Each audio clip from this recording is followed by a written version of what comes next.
Hello అండి, ఎలా ఉన్నారు అందరూ? బాగున్నారని అనుకుంటున్నాను. బాగుండాలని కూడా కోరుకుంటున్నాను. సో ఇక్కడైతే మార్నింగే మా బాబు ప్లేట్ పట్టుకొని కూర్చున్నాడు. పక్కన మా హస్బెండ్ నాకు వంటలో హెల్ప్ చేస్తున్నారు. కొంచెం పని ఉంది, బయటికి వెళ్ళాలి కాబట్టి. సో ఇట్లా 2 కర్రీస్ చేసేసామన్నమాట. ఒక్క కర్రీ అయితే సరిపోవట్లేదు మా నలుగురికి. అండ్ ఇంకొకటి ఏంటి అంటే, మేము రీసెంట్గా హౌస్ సర్చింగ్ చేస్తున్నాము. అంటే మేము షిఫ్ట్ అవ్వడానికి, నాకు చదువుకోవడానికి ఇబ్బంది అవుతుంది అండ్ బేబీని హ్యాండిల్ చేయడానికి ఇబ్బంది అవుతుంది అనేసి షిఫ్ట్ అవుతున్నాము. అండ్ ఇంకా ఇన్లాస్తో కలిసి ఉండడం అంటే డెఫినెట్గా కొంచెం ప్రాబ్లమాటిక్గానే ఉంటుంది. చదువుకోవడం, ఇంట్లో పని చేసుకోవడం, బేబీని చూసుకోవడము, అండ్ నాకు అస్సలు హెల్త్ బాగుండట్లేదు. సో ఇవన్నీ మేనేజ్ చేయాలంటే నాకు చాలా ఇదిగా ఉంది. నాకైతే అనిపిస్తుంది నేను ఇంతలోపే ఓల్డ్ అయిపోయానేమో అనిపిస్తుంది. అంతలా బాడీ పెయిన్స్ వస్తున్నాయి అనమాట. సో వాటన్నిటి నుంచి ఇది అవ్వడానికి ఉన్న ఊర్లోనే, ఇప్పుడు ఎక్కడైతే ఉన్నామో అక్కడే, కానీ వేరే ఇల్లు తీసుకుందామని చూస్తున్నాము. హౌస్ సర్చింగ్కి వెళ్ళాము. కొంచెం సేపు అయితే ఉన్న దగ్గరే కొన్ని చూసాం, కానీ ఏం నచ్చలేదు.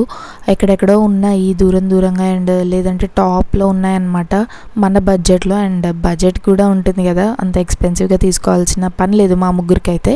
సో లైఫ్ని మేనేజ్ చేయడం చాలా కష్టం కదా అండి. వన్స్ మ్యారేజ్ అయిన తర్వాత ఇవన్నీ కూడా పెళ్ళైన వాళ్ళు నాతో రిలేట్ చేసుకోవచ్చు.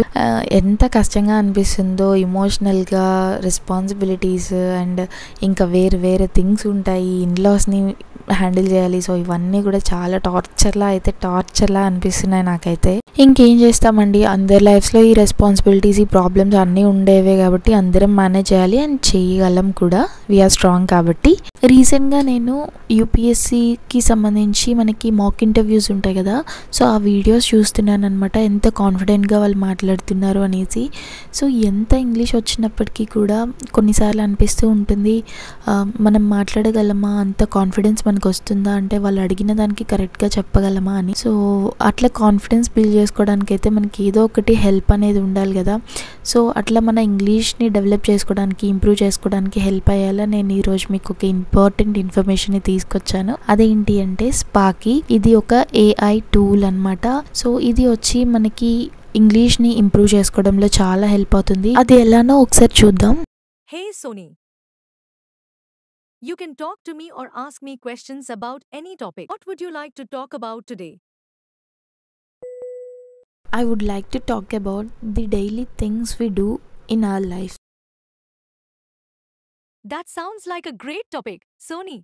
మనం ఏ టాపిక్నైనా సెలెక్ట్ చేసుకొని మాట్లాడవచ్చు అనమాట. మన కెరీర్ని డెవలప్ చేసుకోవడంలో చాలా హెల్ప్ అవుతుంది. ఇంటర్వ్యూస్లో కానీ, మెయిన్స్ ఆన్సర్ రైటింగ్లో కానీ, అండ్ ఆల్సో తెలుగు మీడియం చదివే వాళ్ళకి ప్రిలిమ్స్లో హిందీ అండ్ ఇంగ్లీష్ క్వశ్చన్స్ అర్థం చేసుకోవడంలో కానీ చాలా హెల్ప్ అవుతుంది అనమాట. అండ్ ఇంకొకటి ఏంటి అంటే, రీసెంట్గా జరిగే ఎగ్జామ్స్ అన్నిటిలో కూడా చాలా హెల్ప్ అవుతుంది. ఈ యాప్ మనందరికీ ఫ్రీ అనమాట. ఈ యాప్కి సంబంధించిన డీటెయిల్స్ని నేను డిస్క్రిప్షన్లో ఇస్తాను. ఎవరైనా అవైల్ చేసుకోవచ్చు. ఇన్ కేస్ మీకు ఇంకా అడ్వాన్స్గా కావాలనుకుంటే కూడా పర్చేస్ చేసుకోవచ్చు అనమాట. అండ్ ఇంకొకటి ఏంటి అంటే, AI అనేది డైలీ ఒక 15 minutes వరకు మీరు యూస్ చేశారు అని అంటే మీరే గమనిస్తారు ఇంగ్లీష్ మీది ఎంత ఇంప్రూవ్ అవుతుంది అనేసి. మనం మాట్లాడే దాంట్లో ఏమైనా మిస్టేక్స్ ఉంటే దాన్ని కనిపెట్టి మనం వాటిని ఇంప్రూవ్ చేసుకునేలాగా చేస్తుంది, దాన్ని కరెక్ట్ చేసుకునేలాగా చేస్తుంది. కానీ మనల్ని పాయింట్అవుట్ చేసి మీరు మిస్టేక్ చేశారని చెప్పదన్నమాట. సో ఇలా మనకి పాజిటివిటీ ఉంటే చాలా హెల్ప్ అవుతుంది కదా. మనకి ఎవరైనా పార్ట్నర్స్ అనేది డైలీ లైఫ్లో ఉండరు మాట్లాడడానికి. అదే ఇట్లా మనం ఒక యాప్ని యూటిలైజ్ చేసుకుంటే కంపల్సరీ మన ఇంగ్లీష్ని ఇంప్రూవ్ చేసుకోవడంలో హెల్ప్ అవుతుంది. సో డీటెయిల్స్ అన్నీ కూడా డిస్క్రిప్షన్లో ఇచ్చాను. ఫ్రీయే కాబట్టి ప్లే స్టోర్లోంచి డౌన్లోడ్ చేసుకొని ఎవరైనా అవైల్ చేసుకోవచ్చు.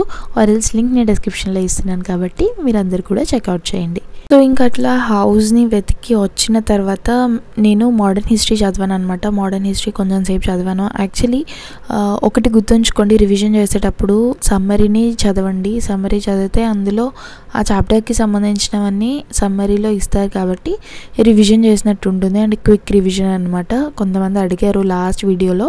సో అట్లా క్విక్ రివిజన్ చేసుకోవచ్చు. అండ్ ఇంకొకటి ఏంటి అంటే, మోడర్న్ హిస్టరీకి సంబంధించి నేను ఏదైతే బుక్స్ చదువుతున్నానో అవన్నీ కూడా నేను ఢిల్లీలో పర్చేస్ చేశాను. లింక్స్ అడుగుతున్నారు. అవి అమెజాన్ ఆర్ ఫ్లిప్కార్ట్లో దొరుకుతాయో లేదో నాకు తెలియదు కాబట్టి లింక్స్ అయితే ఇవ్వలేనండి. సో ఆ తర్వాత నేను ఇంకా ఈవినింగ్ ఫ్రెష్ అప్ అయి వచ్చేసి నేను వేరే సబ్జెక్ట్ చదివాను. అదేంటంటే తెలంగాణ ఎకనామీ. సో అది కొంచెం నేను వీక్ అండ్ ఆల్సో నా దగ్గర బుక్ లేదు కాబట్టి మ్యాక్సిమం కవర్ అయ్యేంత వరకు రివిజన్ అయితే చేస్తున్నాను. ఏమో తెలీదు ఎంతవరకు కవర్ అవుతుందో ఏంటో.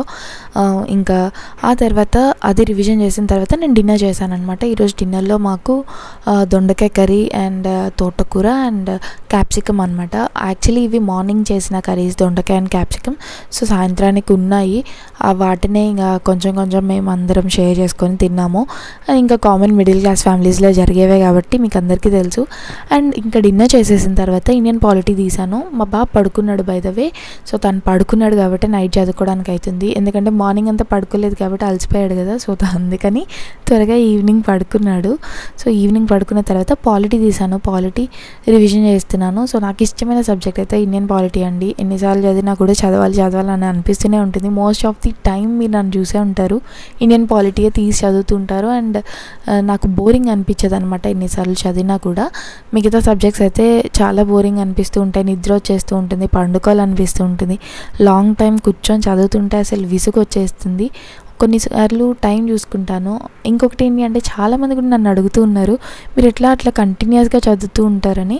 కంటిన్యూస్గా చదువుతున్నాను అంటే ఫస్ట్లో చదువుతున్నప్పుడు నాకు కూడా మీలాగే అనిపించేది, ఇంకెంతసేపు అని. కానీ తర్వాత నేను ఇట్లా టైమర్ అనేది పెట్టుకొని ఖచ్చితంగా చదవాలి అని నేను గట్టిగా పట్టుబట్టి కూర్చొని చదువుకున్నాను కాబట్టి నాకు ఇప్పుడు అలవాటు అయింది. లేదంటే నేను మీలాగే అనమాట. బిగినర్స్ మిస్టేక్స్ ఉంటాయి కదా, సో అవన్నీ కామన్గా అందరు చేసేవే అండి. కానీ వాటిని ఇంప్రూవ్ చేసుకోవడానికి ట్రై చేయాలి. ఇంప్రూవ్ చేసుకున్నప్పుడే మన హార్డ్ వర్క్ అనేది ఇంప్రూవ్ అవుతుంది. ఆ తర్వాత మనం సక్సెస్ వైపుకి ముందుకు వెళ్తూ ఉంటాం. కానీ మనం ఎక్కడైతే గివప్ చేస్తామో, గివప్ చేసిన దగ్గర అక్కడే ఆగిపోతామో, ఎప్పటికీ ముందుకు వెళ్ళము. సో ఆ పాయింట్స్ని గుర్తుపెట్టుకోండి, ఎందుకంటే లైఫ్ అనేది అక్కడే ఆగిపోదు. ఖచ్చితంగా మనం ముందుకు వెళ్ళాలి, సక్సెస్ అనేది చూడాలి. All the best.